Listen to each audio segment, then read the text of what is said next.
Welcome to Pride Perspectives. My name is Rob Darrow. My pronouns are he, him, and his.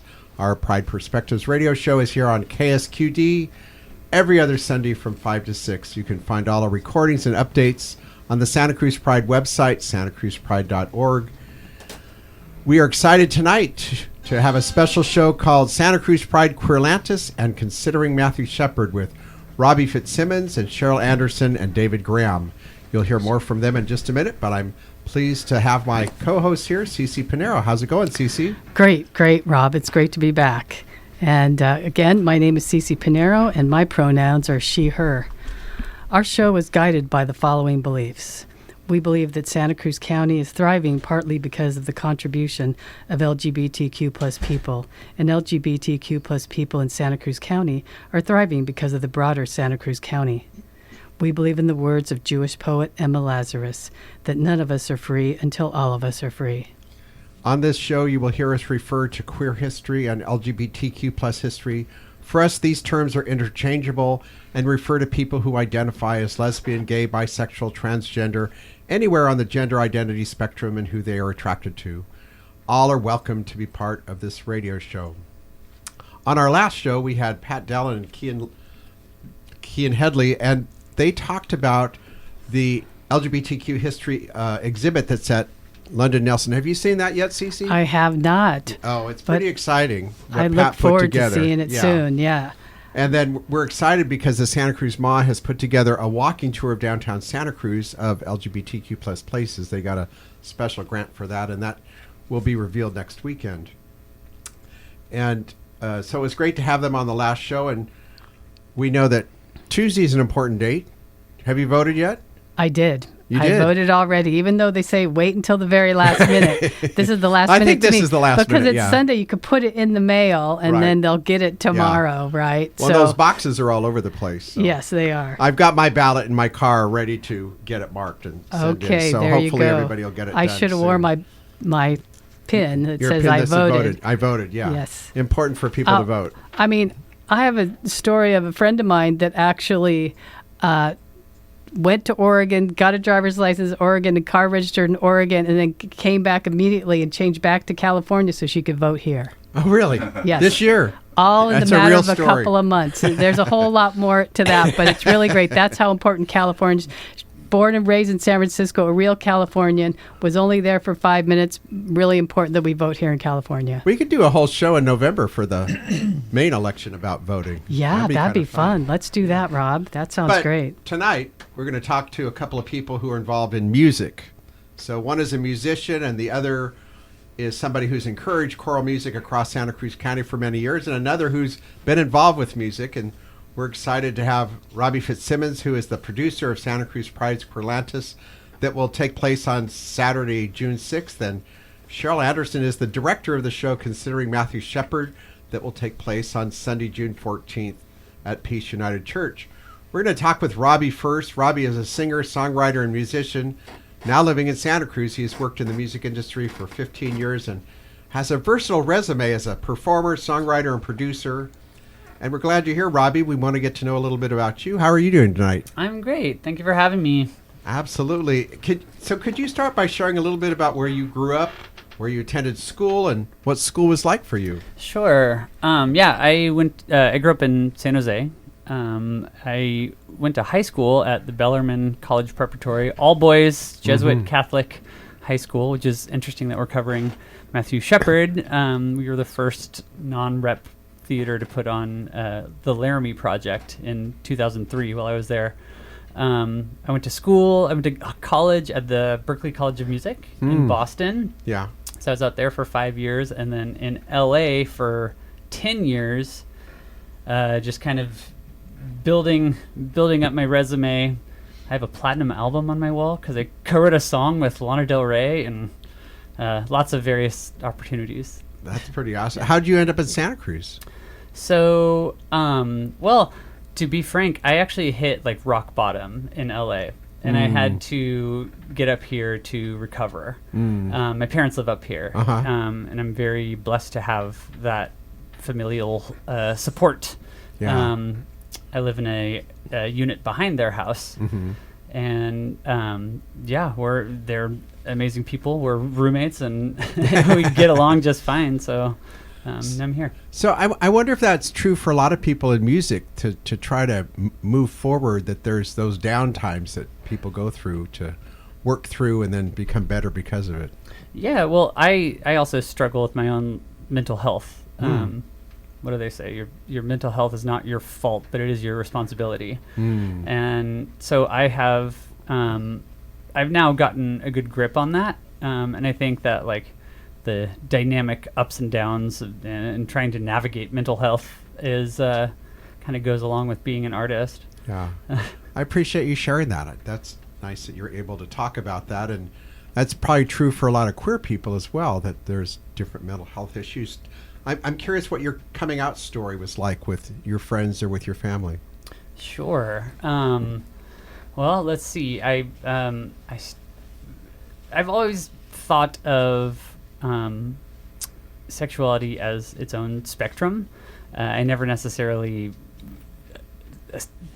say that I'm 100% anything, because I don't know how I'll be tomorrow. But I was starting to have inklings of feeling gay when I was in high school. I was in our Gay Straight Alliance club while I was there. At Bellarmine? At Bellarmine. Uh-huh. And I told some of my friends while I was there.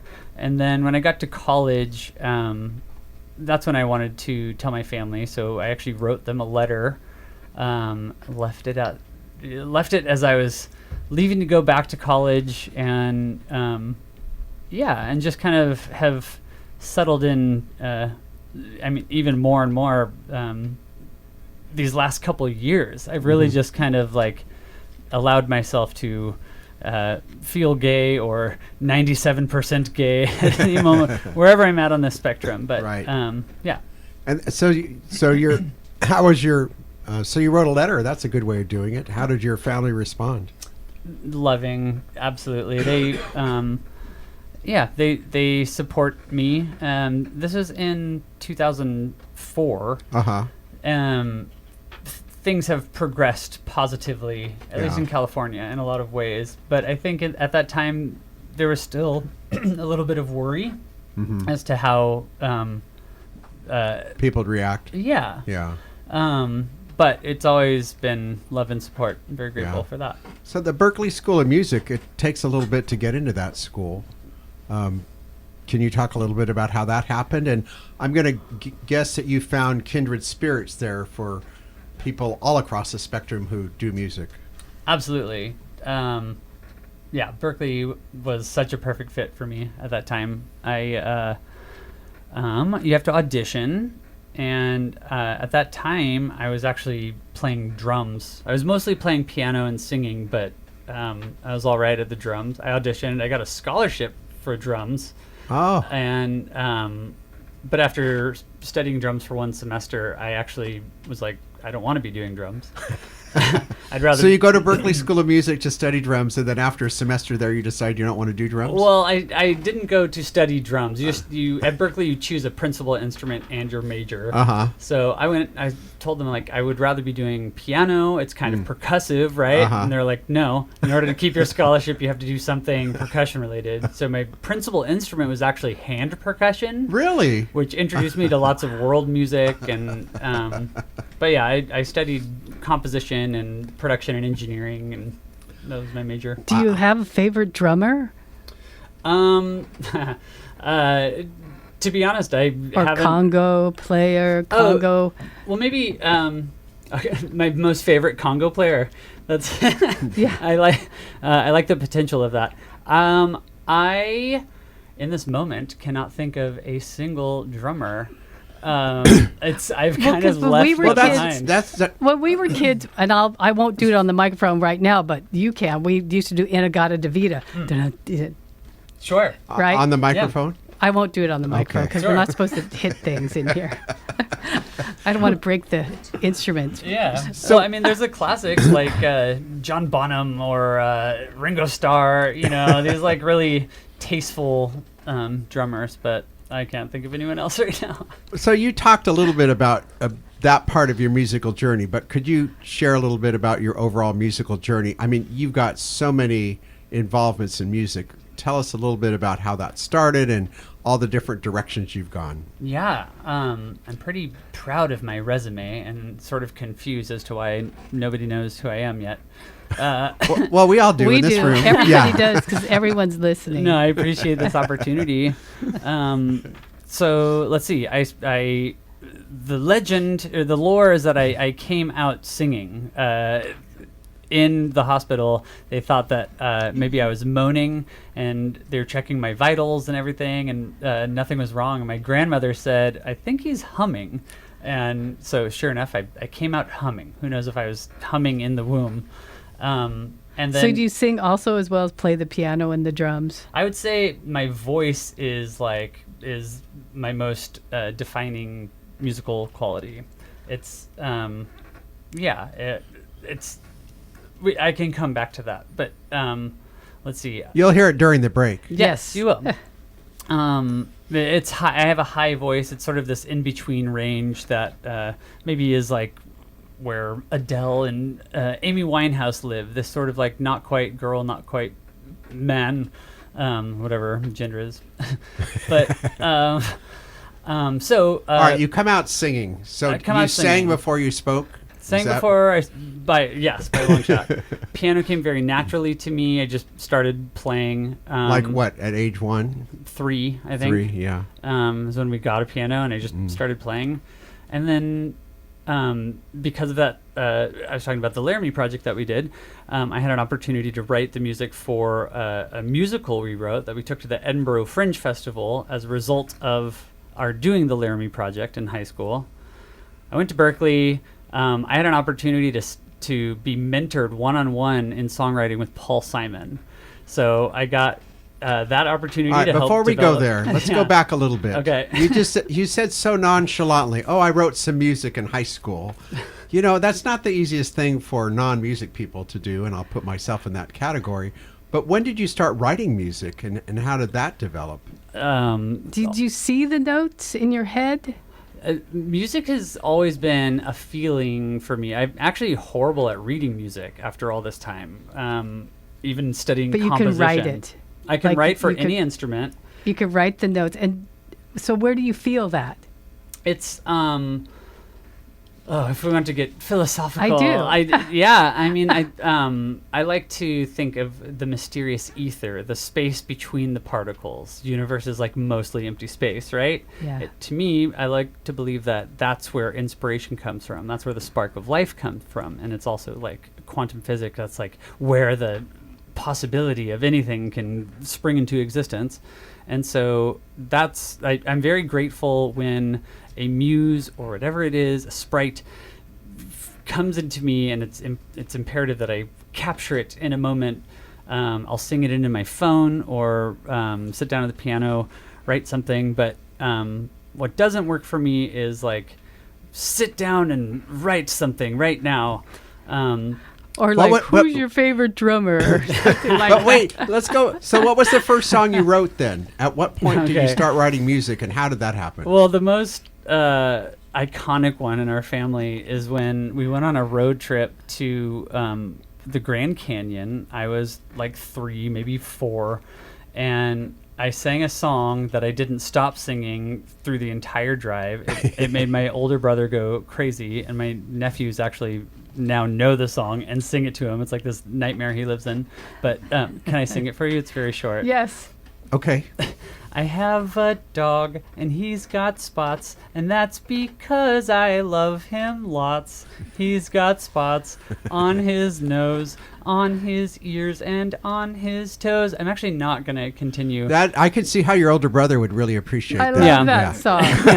Yeah, we had a Dalmatian. My dog is my muse. Yeah, yes, It's like dogs are right in that space that you were talking about. correct. I Yes. think so too. Yes, they Yes, live. They are a good live there. reminder. So as a kid, you singing about the dog because the dog was there yeah, in that. Yeah.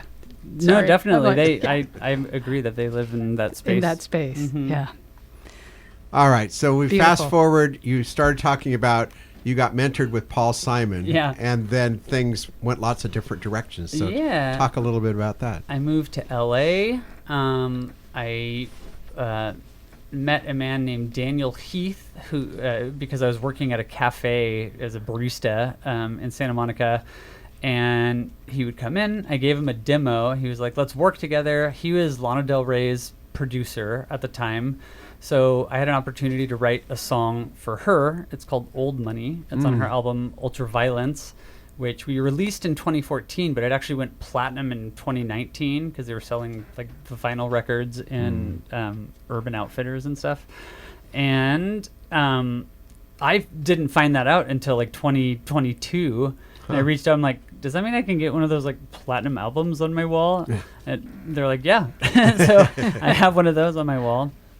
Yeah, I mean, I can also like brag about some other stuff. Or Well, no, we were talking about Paul. When did you interact with Paul Simon, and how did that happen? That was at Berkeley. Uh-huh. And was that like for a week or a day, or So how does that work? He chose 6 songwriters from the school that were submitted by songwriting teachers. And yeah, we had a couple sessions. He was on the board at Berkeley at that time. And we just had a couple one-on-one sessions where I'd play my music for him. He'd give me his insight. We talked back and forth, and I've definitely gotten a lot of wisdom from those experiences that I've held with me ever since. And did you interact with him around songwriting or some other aspect of music? It was specifically around songwriting. Yeah. And then what other? So earlier you said that you had to stick with percussion at Berkeley School, but I'm assuming you branched off in different directions at some point. I almost just did the percussion as like, let me just like get through it doing this. Yeah. Everything else was my focus in songwriting. Did you develop your voice then too? Definitely. Yeah. I was starting to develop it in high school. I say Right. my holy trinity of influences for my voice are Tom York, Jeff Buckley, and Bjork. And I just kind of like would sing along with them as I got my license, and it just kind of I definitely like found it confidently in college. And then, so talk a little bit about what that's led to more recently, say in the last 5 years, the different projects you've been involved. I mean, I know you've written music, you've got albums out there, you've got songs out there, but talk a little bit about these other projects you've been involved with. Yeah, well, these last 5 years have been. I came back to Santa Cruz in 2019. That's when I was like recovering, rebuilding, and then I in that time I actually like I gave up on music. I was like, this doesn't serve me anymore. I don't love it. I don't want to listen to it. And there was sort of a freedom in just like letting it go, and that I basically. It opened the door for me to figure out what my next thing was, and I was like, I want to get my finances together. So I was thinking about becoming a business owner, like opening up a kombucha bar in like downtown Santa Cruz. And then Please do that. well, then it finally slapped me in the face. It's like, dude, you have this product that nobody else has, that if you market it in the right way and you put together your team, you can run the business you want to be running. And so it kind of looped me back around into music, but from like a different angle. And since then, I feel like I've tried to be more intelligent about it. I've been playing in festivals and and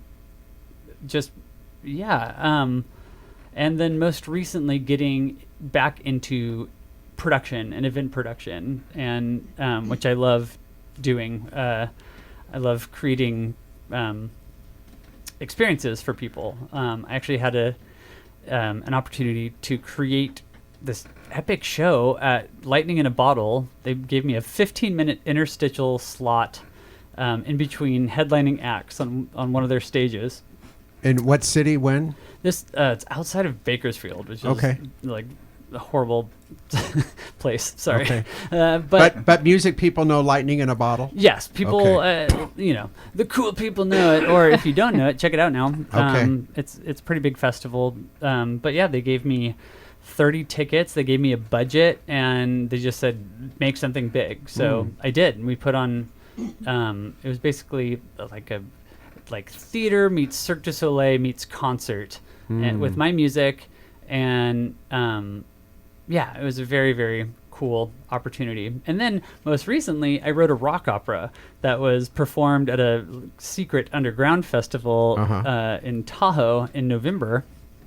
I've had lots of cool opportunities. So it sounds like you're more into production that blends music and experiences in a variety of ways. Yes, I would say that's most accurate. I love music, but I love all sorts. I love musicals and Cirque du Soleil, like I said, and like a grunge concert. And so, my goal is to like merge it all together, which is what I'm trying to do with Queerlantis. We'll hear more about that in a minute. Totally. We're going to take a break here, but we're going to play your song "Flow." Do you want to say anything about that before we go to our break, so people can listen to it? I've been filming a documentary with my friend Sam Nutman, who the idea is like searching for inspiration from having new experiences and meeting new people. And I met this woman in Index, Washington, named Sabrina, who tragically lost her son in a kayaking accident about 7 years ago. He was 26 years old. And she goes and swims in her local river every single day she says that she feels enveloped by him in those moments. It gets me emotional when I think about it. And it inspired a song. So I wrote this song, and it's called Flow. Great. We're going to enjoy that during the break, and then we'll come back and hear more from Cheryl Anderson and David Graham. We're back. Welcome back again to the Bright Perspectives radio show. My name's Cece Pinero, and today our topic is Santa Cruz Pride Queerlantis and considering Matthew Shepard. We're here, like I said, with Robbie Fitzsimmons and Cheryl Anderson and David Graham. Now we're going to chat with Cheryl Anderson and David. Cheryl recently retired as the Cabrillo College choir director after more than 30 years. Is that correct? Over 30? 35. 35 years. And also serves as the director of the chancel choir at Peace United Church. And how long have you been doing that? I think we figured out the other day it was since 2003. I know many people try out to get in that choir. It's a real thing to get into. Robbie, you should get into that choir. It's a wonderful group. Yeah, and it's not easy to get in, and lots of people try and fail, but it's really, really fabulous. We'd love to have you, Robbie. See, there you go. Boom, in. It's recorded live on the radio. You heard it here. You heard it here. And you notice she didn't say that to me. You didn't ask. Well, I don't know. I haven't sung yet, right? I want to sing that dog song that Robbie wrote. Anyway, so. Oh, that's right. You love dogs. I love dogs. Okay, but let's move on with Cheryl. Okay, all right, Cheryl. So, Cheryl, can you share a little bit about where you grew up and where you attended school and what school was like for you? I went to a one-room schoolhouse in the middle of nowhere, Pennsylvania. Wow. And I lived in an area called Mounts Hollow because all of the Mounts boys, my grandfather and all of his brothers, lived in this valley, and all their kids, all of us went to school together. So the predominant family in all the schools were the Mountses, from first grade all the way up through 12th grade. Wow. And that was pretty awesome, I have to say. And our heater was, an old stove, put coal in it, everything. It was pretty cool.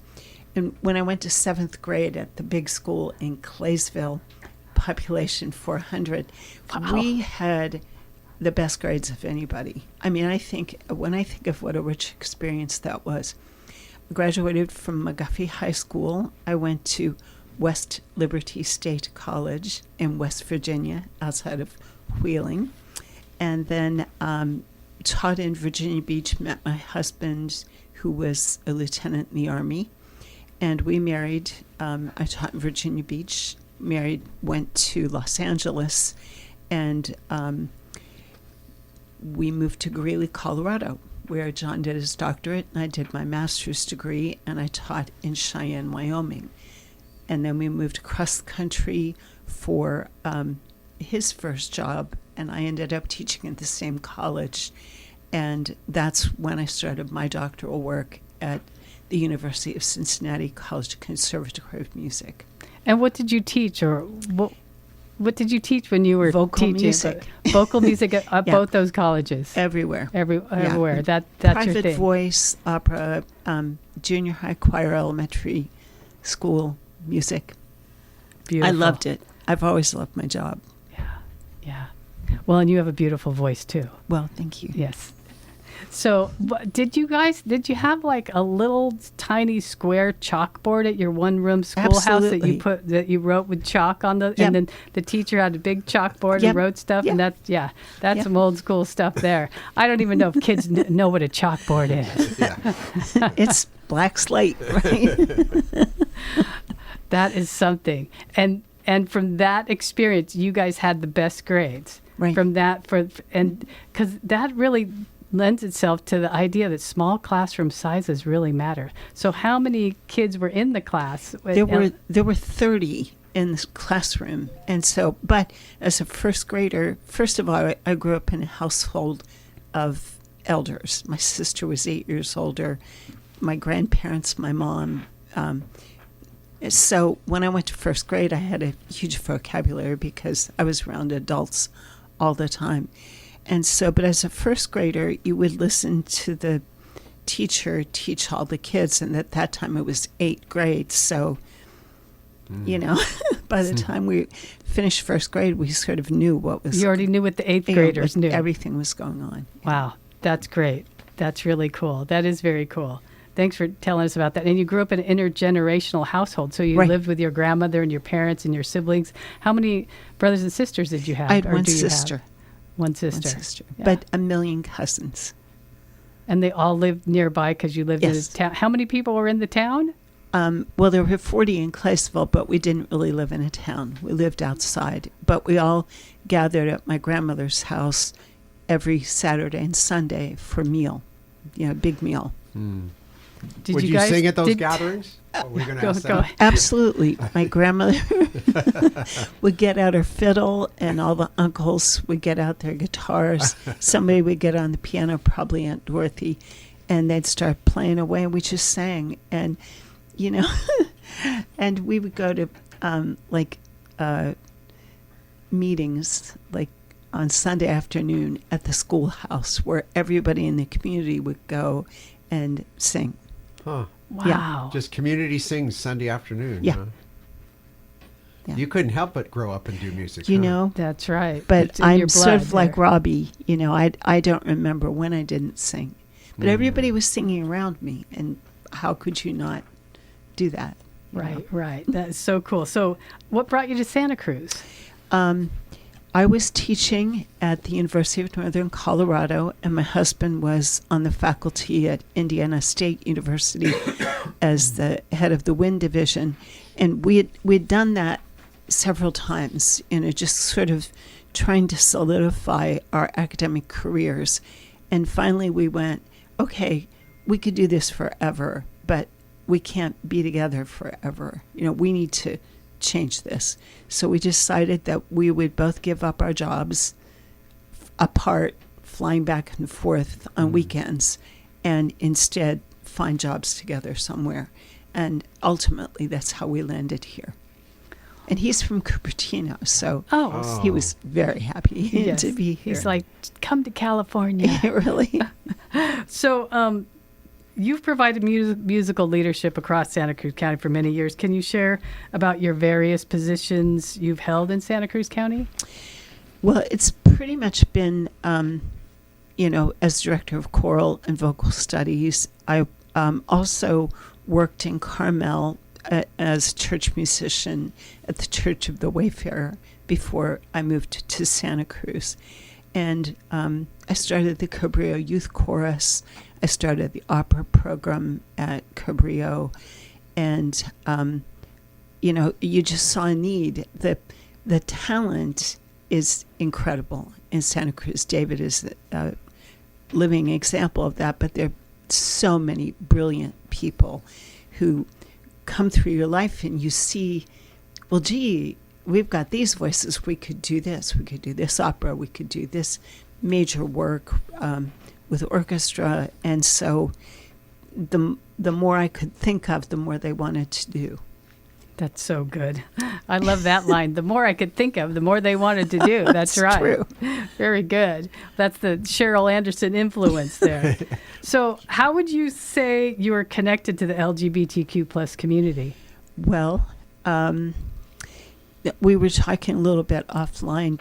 My first connection was, I'm in music. I'm in the arts. And so that's something that even if it's unspoken, you know that there's a difference. There's a different openness. There's a different humor, and it's just easy. Relationships have always been easy. But the first whammy, I was teaching in Cheyenne, and I had a junior high choir. They could do anything. Everybody went to church. Everybody sang in choir. Everybody played an instrument, played piano. And after I left, one of the boys called me and said, I wanted to tell you how you've changed my life. And I said, well, that's so great to hear, because I've always felt, you were such a great student, and I love teaching you. And he said, no, but you don't understand. I have AIDS, and I have 2 weeks to live.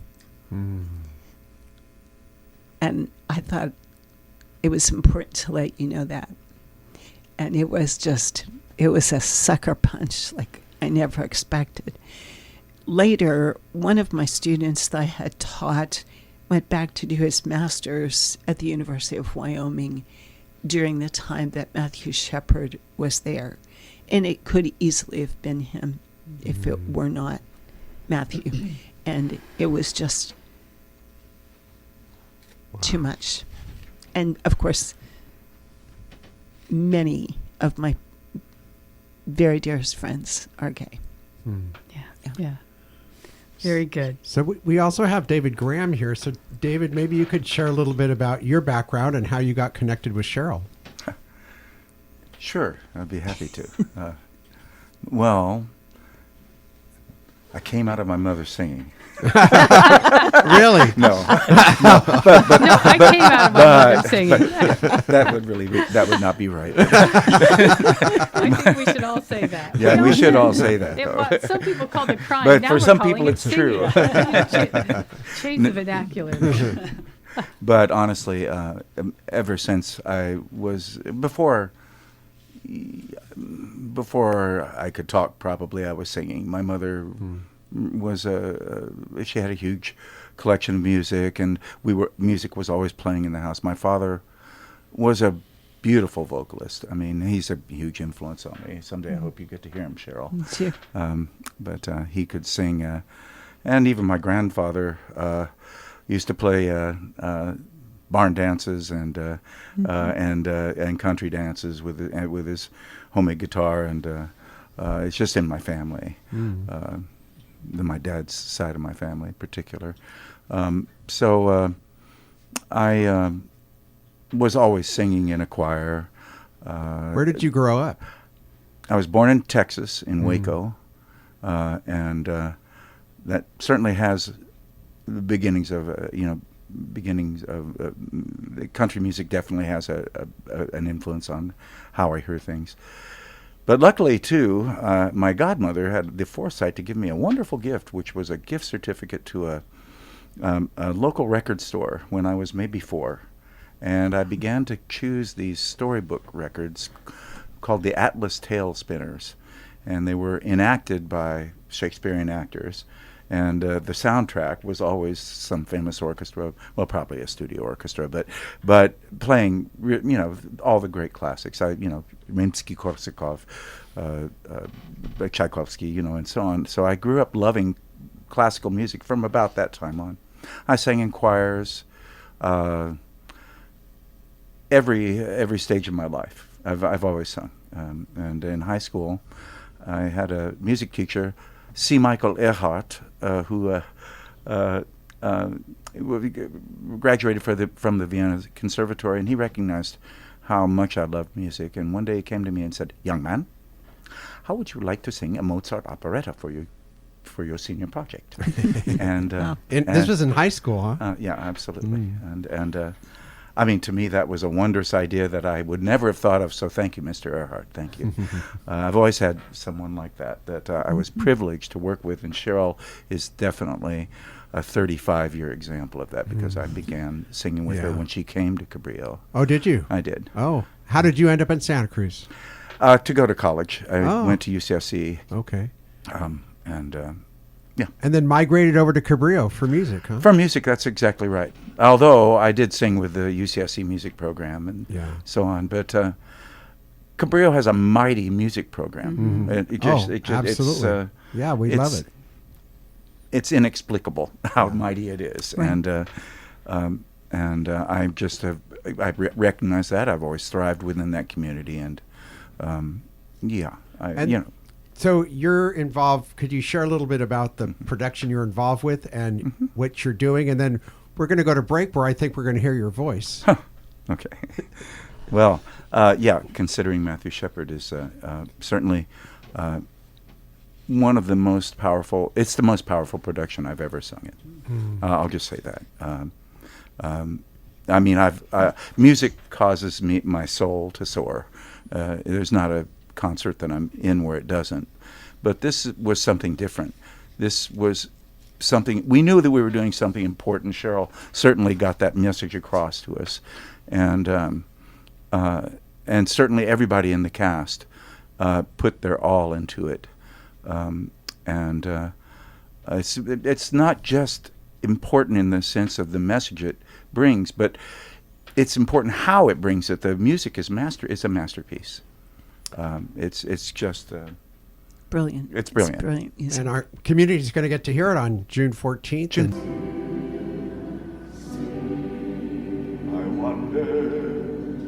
That was beautiful. Thank you. I appreciate that. Very beautiful. We are back. Welcome back to Pride Perspectives radio show on KSQD. My name's Cece Pinero, and our topic is Santa Cruz Pride Queerlantis and Considering Matthew Shepard, with Robbie Fitzsimmons, Cheryl Anderson, and that amazing voice that you just heard was from David Graham. And you just heard a portion of Considering Matthew Shepard. And I want to give you a little background about Matthew Shepard for those of you who don't remember. Matthew Shepard was a 21-year-old student at the University of Wyoming in the city of Laramie in 1998. Several years earlier, Matt had come out as gay to his friends and family and was involved with the LGBTQ+ club in college. On October 6, 1998, he visited a bar where two men offered to give him a ride home, but instead robbed him, beat him, tortured him, and tied him to a fence, leaving him to die. Matt died in a hospital 6 days later. His murder later led to a federal hate crime legislation, and the men who murdered him are serving life sentences in prison. Matt's ashes were interned in the crypt at the Washington National Cathedral in Washington, D.C. in 2018.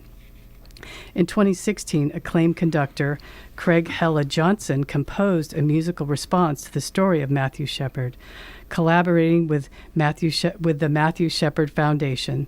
The oratorio, which is a mixture of song and voice, has been performed more than 250 times across the world. The last time it was performed in the Santa Cruz area was at Cabrillo College in March of 2020, just as the pandemic began. And now we're going to hear it again, like we said earlier, on June 14th. And Cheryl Anderson will be directing that production of Considering Matthew Shepard. I'm curious how Cheryl came across Considering Matthew Shepard. Obviously, there's a geographical connection, but how did you come across this, and how are you the one that brought it to our community? Yes. As a choral director, as a musician, you connect through the organization. It's your lifeblood. That's where you learn new music, meet people. And so I've known of Craig Hella Johnson for a long time, but I was at the International Federation of Choral Musicians in Copenhagen, where they performed it. Wow. I had known that there was something about it, and I hadn't heard it. And I knew the minute that I heard it that I would have to do it to honor Jerry and all of my students from that school. And then I heard it the second time in New Orleans, when I heard the University of New Orleans sing it. University Sorry, of Orleans. wake Yeah. up, Cheryl. And then again, I heard it in Palo Alto with Craig conducting Conspirare again before we Wow. did it here. So you heard it and just knew you had to bring it. Absolutely. Yeah.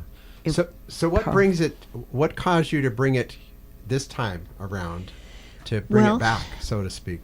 The minister that I work with is David Paty, and I know he's involved in the same organization with you. And we talked And he's about, been on this show. Yes. Yeah. So we talked about all of the things that would be possible for this coming year. We talked last year, and he said, "Well, we're going to do Gay Pride and stuff." And I said, "Why don't we do Matthew Shepard?" And he said, "Well, we can't do it here," and because, he doesn't know me that well. He does. He now, knows you trust better me. now, right? He Yeah, knows he me does. better now. But it just seemed like absolutely we have to do it. And everybody who was in the performance the first time yearned to do it again. Wow. So you have a number of people who were part of the Cabrillo production in 2020. They're back for this one. I would say about half. Wow, that's amazing. Yeah. And David, I know you're part of this. What brings you to this? And you said it was one of the most impactful pieces you've sung. Why is that? The pure connection and empathy that the music brings with the audience is unlike any other show I've ever been in. And again, you think you're doing something, you're doing something important when you sing this music. It's very spiritual. The experience of singing this music is spiritual. I can say that, just unqualifiably. Yeah. And so when the show ended halfway through the run, most of us Back in said, 2020, "Oh, please, right. we've got to do this again." Yeah, Oh. And everybody has a story, right? We all know people. It's certainly about Matthew Shepard. It's certainly about the horrible things that people do to one another. But we've all lost people. We all care for people who've been hurt, a lot of people have been hurt. And this is just like a balm for the soul, I think. Yeah. It's amazing. And Craig Hella Johnson speaks to the point she just mentioned and says, yes, it's about Matthew, but it's also about the young men who committed the atrocity against him. It's also about it's about connection and healing. Right. Yeah. Well, we look forward to hearing that for sure on June 14th. We're talking about stories, and Robbie Fitzsimmons, you've got a story to tell about Queerlantis, right? Yes. And that's coming up sooner. Oh What's my the gosh. date of that? June 6th. It's June next 6th. Saturday. We're Next within Saturday a week. I'm like, in the Veterans Memorial Hall. yes, correct. What is this? What can people expect if they come to that? So, Queerlantis historically has been a drag show. I think this is the fourth one. It was originally, I think, produced by Chloe Quarter Pounder and Rogue Roulette, local drag queens. And I had the opportunity to take it over this year, and I'm so thrilled because I'm turning it on its side a little bit. There's definitely a drag show, but I've added in 2 bands. I'm putting an acoustic patio in there. We have queer vendors. I'm actually doing a panel with, I will say our headliner of the whole thing, her name is Irene the Alien. She's a drag queen from RuPaul's All Stars. And we're thrilled to have her. So she's performing in the drag show, but she's also doing a panel at the beginning of the night out of drag with a trans woman and a non-binary person.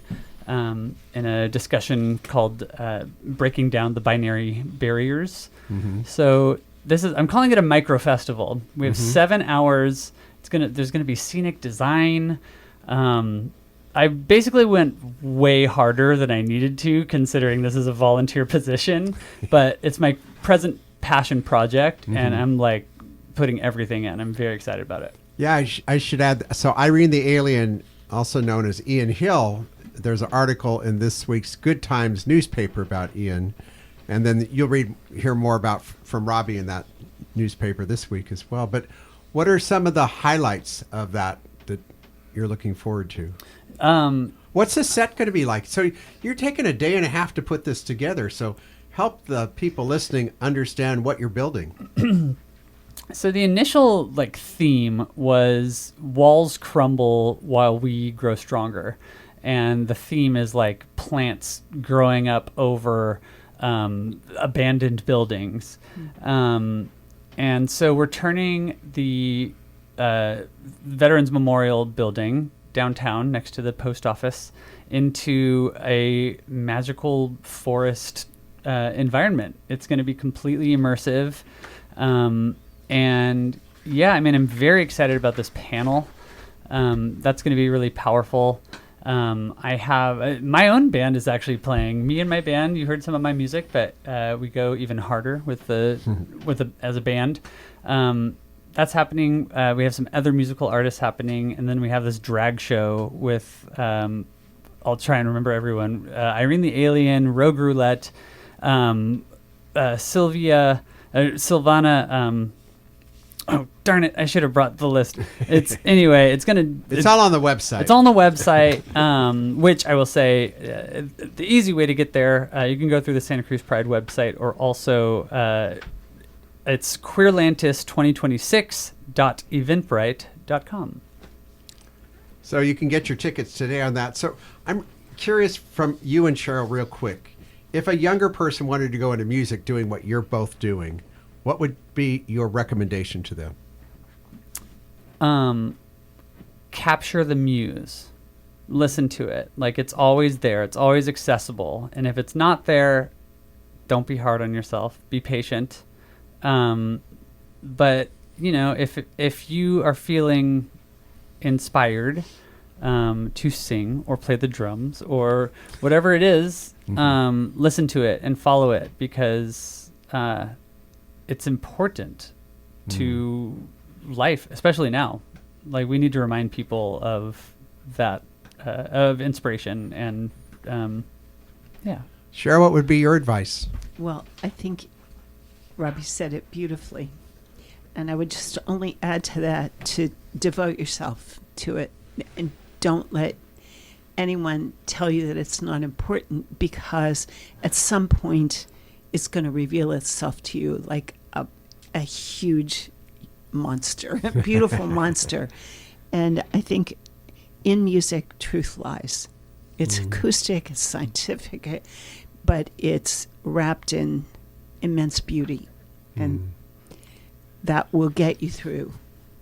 I'd also like to add one more thing, which is that while AI appears to be taking over every possible job, which we're figuring that out, music and human connection and concerts, I think, are going to become even more valuable, because AI can't recreate human singing on stage. That's right. Or those connections, for sure. That's Chuck E. Cheese. Yeah.